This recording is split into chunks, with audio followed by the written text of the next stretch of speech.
the main three questions we have for today's webinar. The first question is how to define the social innovation projects, broad definition and criteria. Basically, what we have in the main discussion just earlier about having or not having such a definition for social innovation projects in Palestine, it lay out a must of defining the projects. So for each question, we will have like 2 to 3 answers, limited to 1 or 2 minutes for each intervention only. And we'll go this way for each of the other questions. So anyone who wants to answer the question of how to define the social innovation projects regarding the definition or the criteria, let's hear. Just raise your hand or open the mic. Firas, I can start. Okay, go. Maybe I will highlight many criteria that I can, from my own experience. Usually, social innovation projects, we need just to be sure that the main beneficiaries and the implementers are from the local communities themselves. How we need to ensure social impact, and also how we need to have high involvement of youth and more marginalized groups from my side. This is my understanding. Thank you, Kifah. So the beneficiaries are from the local communities, more marginalized groups. What else? Why we call them innovation projects in the first place?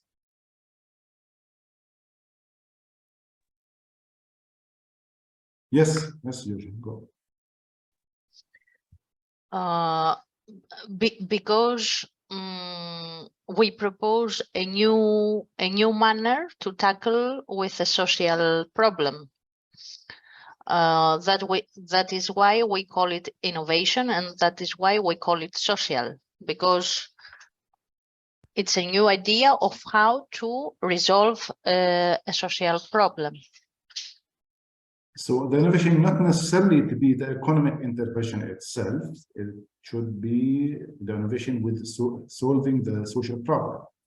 So first we are solving a social problem using an economic intervention, targeting marginalized groups. Okay, Samah, please. Yeah, I agree. It is kind of solving a social issue or social problem, but I can add it's in a creative way that bring the solution or bring people to participate in the solution for this problem. It can be economical or a social, and it can be a combination. And in this way, I think that people become from this entitlement to be entitled to other services, other opportunity to be included in everything, not be excluded. So it's kind of a switch between exclusion to inclusion. Okay, from exclusion to full participation and ownership of the projects, not only the economic, but also it could be social and economic input to solve a social problem then. Okay, who else wants to add something? Is it collective? Is it individual? Is it both? Is it individual? Is it collective? Is it both? Go, Bassem. Yes, I think from the language point of view, the innovation or the creativity means something new, and it should be non-traditional. That's the first impression or the first understanding of the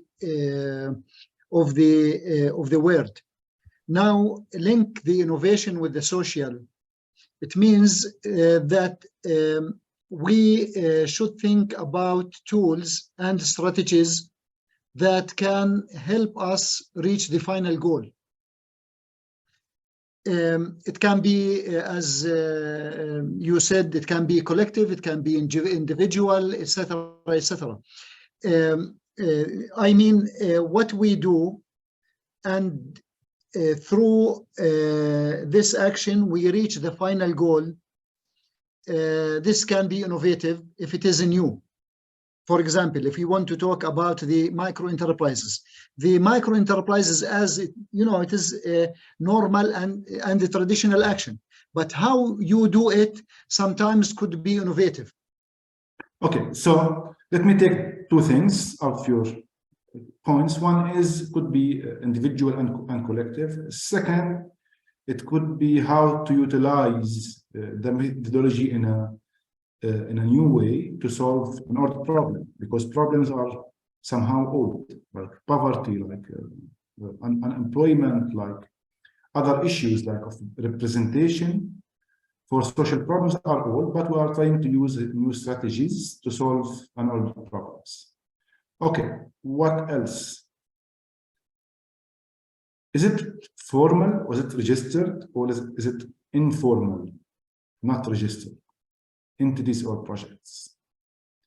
Is it long-lasting project? Is it like short and medium projects?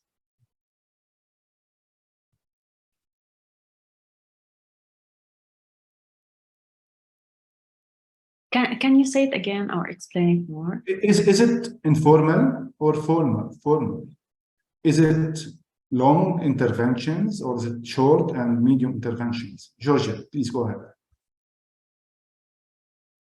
I think that in the majority, they are pilot projects and more in an experimental way. So I would say that they are shorter and they are testing if this practice, this innovative way can tackle the problem, the social problem.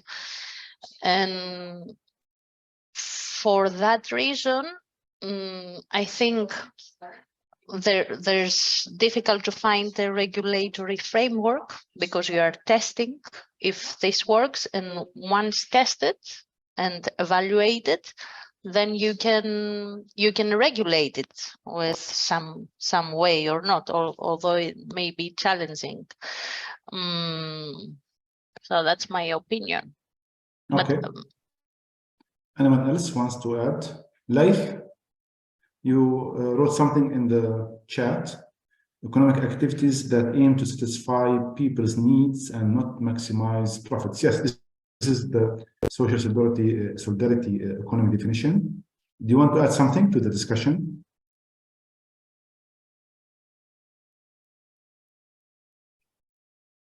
I'm not sure he's here. Okay.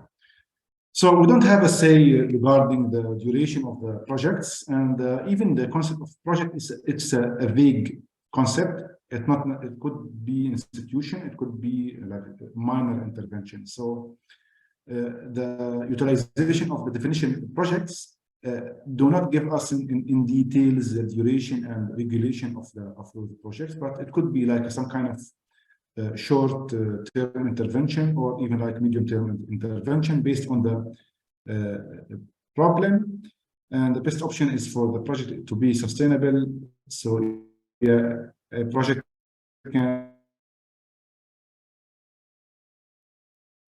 last long. It's a social impact. So he say that the project should be long. Actually, in the definition, we face, you know, an old dilemma, and we face it if we want to link knowledge with action, or the theoretical or academic part of the terminology of, for example, social innovation or entrepreneurship, and you go to the field, you find that there is a gap between the definition and what's existing on the reality. For example, one time we had a project with SIDA for empowering women entrepreneurs. And we tried to set criteria for who is entrepreneur. And of course, entrepreneur and poor. should be entrepreneur and poor. So we face the dilemma of really finding a poor entrepreneur, a woman poor entrepreneur, and that's actually maybe more or less applicable to the definition of social innovation. Because we are storming an area of target groups who are living in certain economic conditions, etc., etc. Sometimes the entrepreneur cannot be poor, or many times the entrepreneur cannot be poor, because he has the opportunity to be exposed to social and technological interaction, etc., etc. But the poor, they are not having the same opportunity. So finding an entrepreneur from the poor community sometimes is, is difficult. Yeah, sometimes you need to change the eye, which you are using to look over things, including the projects. I know what you mean.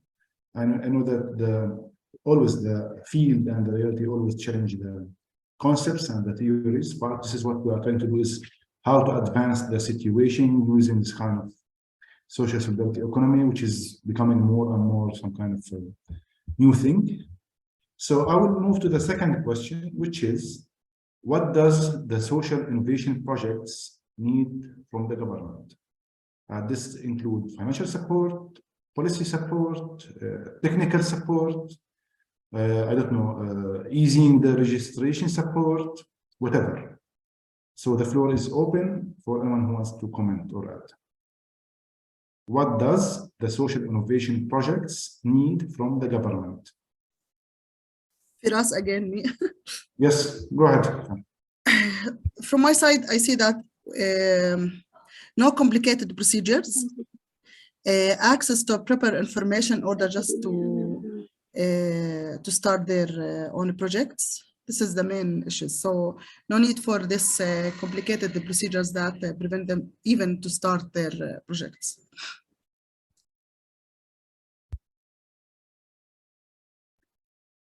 Okay, who else? Yeah, I can add something related to regulation and laws that can secure this social innovation for its founders or establishers. So this is one of the things, and then maybe the safety or the safety or security around the environment where the social innovation is established. Okay, thank you, Samah, for the addition. Anyone else? Yeah, we have this kind of tension between the issue of government and state. So my question is targeting the government, but from the government point of view, they see that the informal project as some kind of like illegal. But the state, which include all of the actors, all of the economy, including the formal and the informal economy, should deal with that as under their umbrella, under their responsibility. That means that they need to provide support even for those who are not fully adhering to the taxation law, for instance, because this is what they are doing basically. They don't pay tax because they don't earn enough. But they are creating some kind of job opportunities for them, for their families, or for others. So they do some kind of contribution to the economy, in this informal way. For the recent history of Palestine, this was until like very recent, 50% of our economy is informal, 50%. So that means that most of our economy is there, most of the employment is there, including the government is employing uninformal employees. So the government is not signing contract with some of the employees, So it's a huge, Part of dealing with it is not only to register it, but it's to admit that this kind of sector is there. It's a huge and it needs support because it does important contribution to the economy and to the social problems, including the solidarity problems. Like during the second intifada, part of the income for some families coming from those projects. So they were replacing the government assistance and providing some kind of income to families surrounded in their homes and houses. So this intervention is just to explain that things are beyond the issue of legality. So it's beyond and more the issue of legality of those innovation projects, because anyone could and should do such a project if she or he feels that they have some kind of offering for the society, for the community. Okay, we have another interventions in the chat.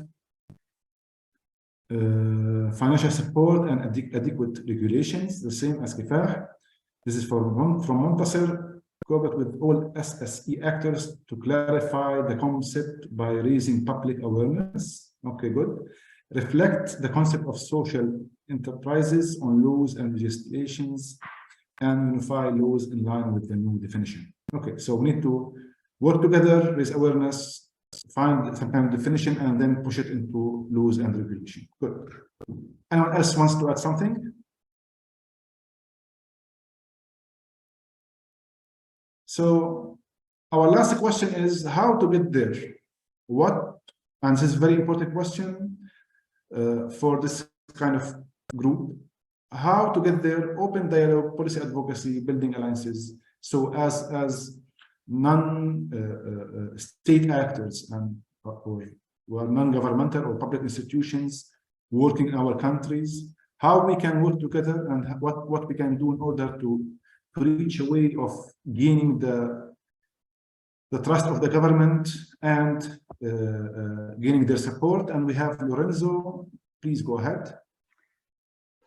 Thank you. I would like to come back a little bit yes. to the previous issues. Then, if you want, I can also comment or provide my comments on the last question. First of all, thank you for the interesting discussion related to the government. I think that from one side, we need to be part of the multi-annual strategies. So it's a matter sometimes to be part of the political agenda. And this must be not short agenda, not for the short period, but when we talk about social phenomena, it's a mid-term perspective. So we need to be part of the mid-term strategies of the government. Otherwise, the risk to create damage is very high, in my personal opinion.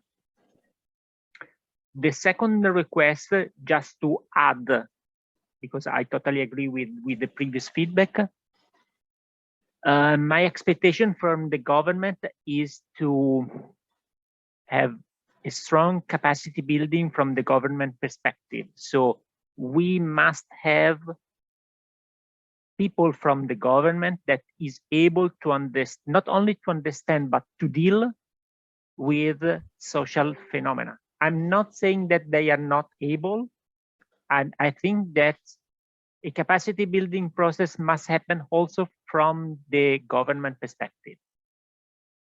I don't know if it is clear, my point of view. It's an institutional building process that must be carried out for all the people that work, for the civil servant, the people that has elected.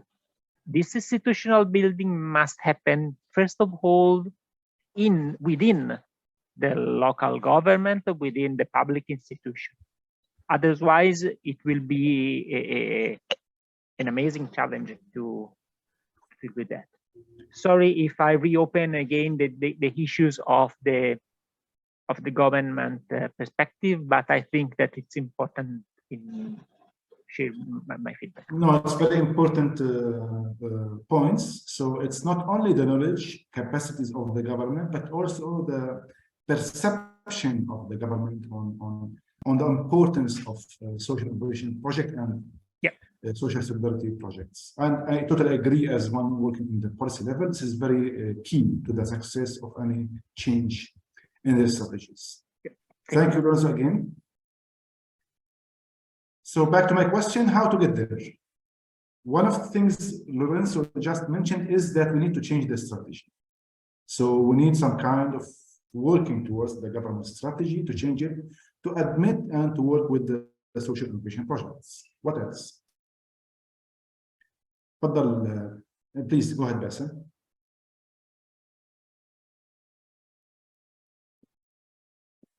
You are mute. You are muted. Unmute yourself. Again.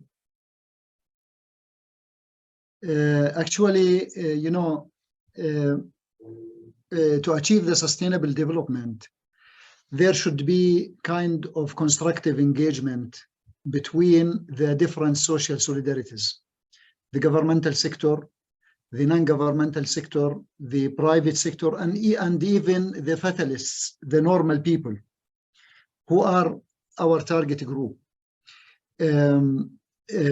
So there is a need, a necessity to open dialogue at the level of technicians in order, or technical people, in order to cross the borders to the decision makers, because the issue of perception and knowledge, I think, is really an issue when we address some important topics to the politicians. So I think the role of the universities, in addition to the entities of the private sectors, like the fair trade organization or the chambers of commerce, etc., in addition to for example, the industrial union representing the private sector, in addition to the governmental sector, is important to address the social solidarity economy in a way that can come up with actions that can be translated on the ground.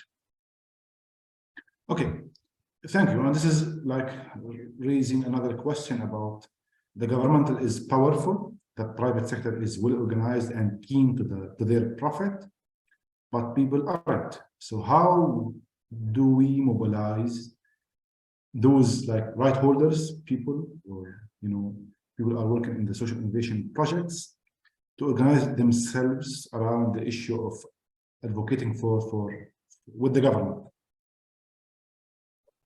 So how to go there? This is my question.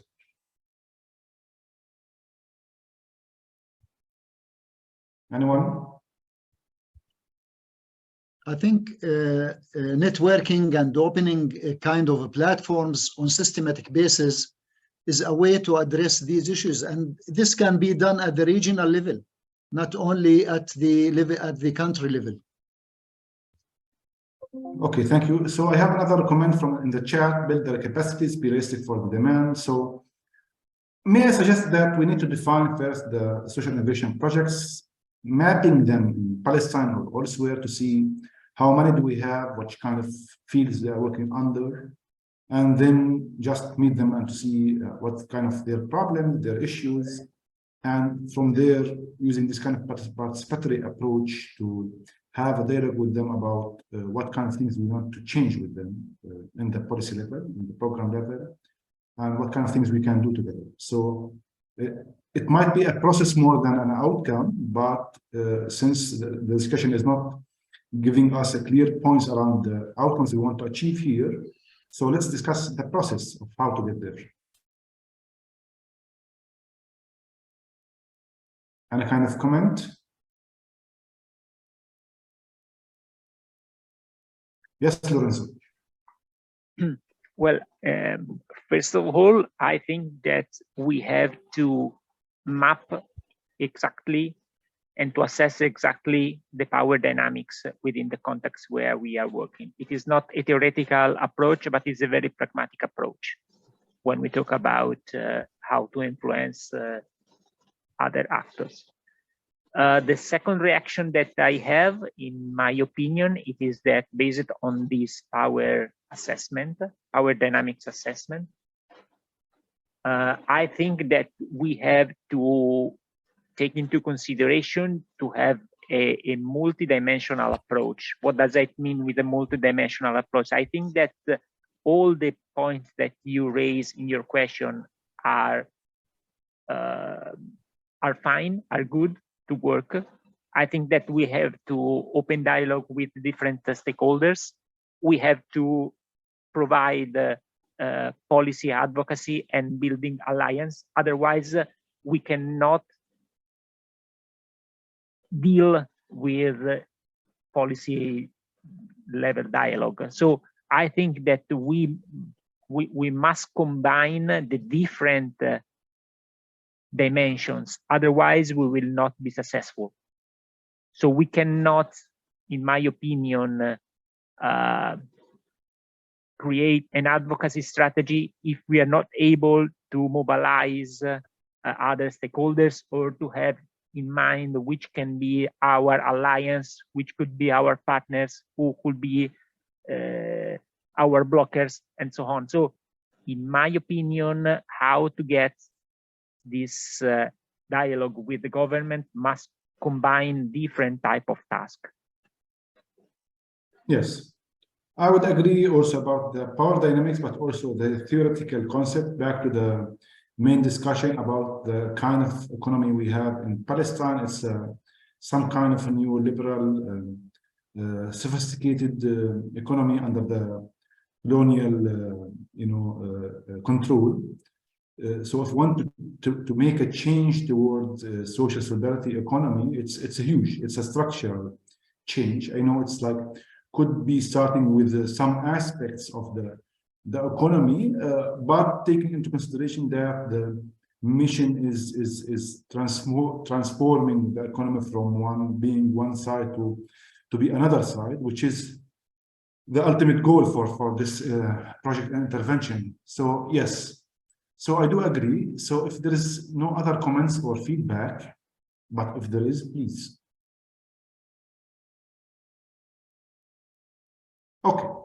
I will just to mention that there is an opportunity also at the private sector level to be part of the social solidarity economy. And I give you an example that in 2021, we managed to raise $800,000 from the banks under the corporate social responsibility. So, there are, certain sectors that can have the potential to be part and play an important role in the social solidarity economy. Okay, thank you. So relying on social responsibility from the private sector in order to gain some kind of financial support to the campaign. Thank you again, Bassel, for your active participation and for being our guest today. It's been an honor. So let's conclude with some kind of recommendations, technical level, time level, whatever.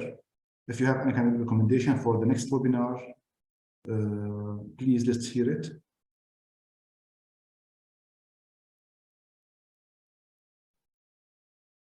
Samah?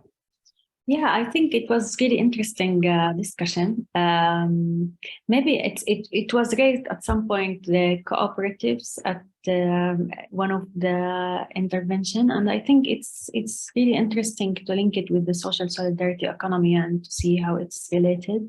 Maybe we can think about it for a future webinar. But thank you for moderating this and for the interesting session.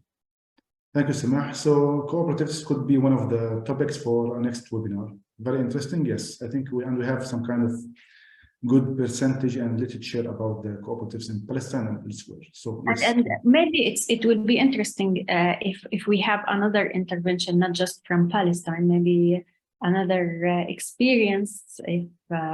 If you have, it will be really nice to compare or to. I agree. I agree. Georgia, please. If I can add, I mean, cooperatives are very interesting because there are many, I mean, in all the 5 countries of the project. And I think that the main issue of the cooperatives is the sustainability.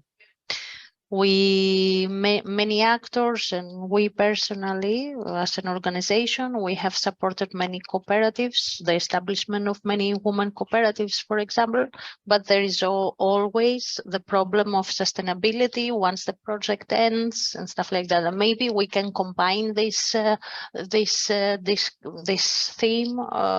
with the access to finance that I think MedUP project also has a big contribution towards that, and maybe we can discuss about cooperatives and in general of ACC initiatives, startups, and their sustainability or access to finance. I put many things together, but I'm sure you can come up with a nice title for the next webinar.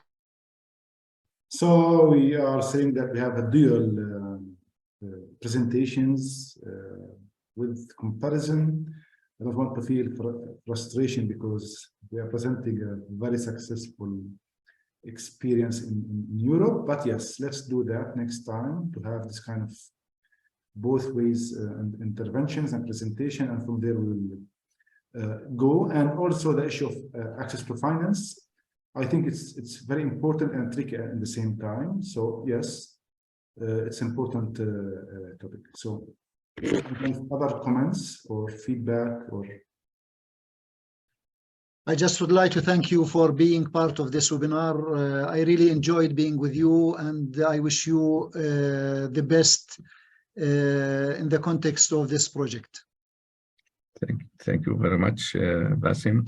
From our side also, we would like to thank Mr. Firas for this great efforts for managing our today seminar, and Mr. Basim for your contribution, and you presented Tamkeen, and personally I am benefit from your both, and also I would like to thank all participants for participating in our today meeting.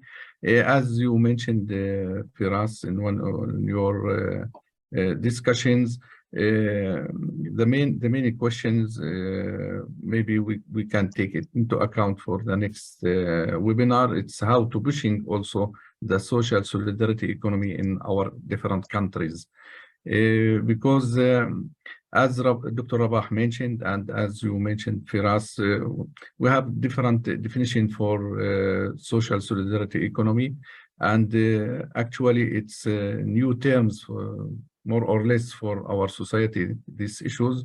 And I am feeling that we need to go in deeply and to benefit also from our European partners in these projects, how they deal with the social solidarity economy in their countries, and benefit maybe from different best practices existing in different countries.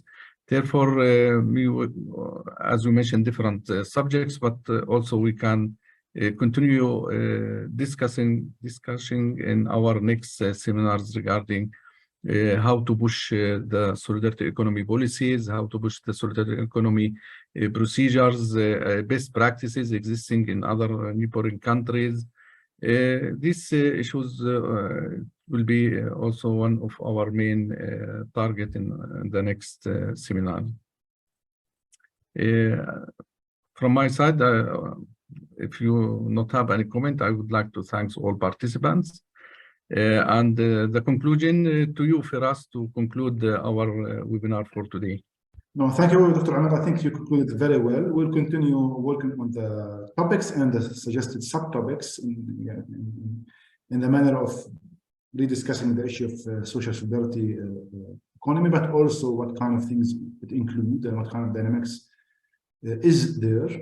And hopefully next time we'll be better with the issue of rooms, and then we'll have more time for discussion and getting more input. So thank you again for the great audience, for the great input, and see you very soon. Thank you. Thank you.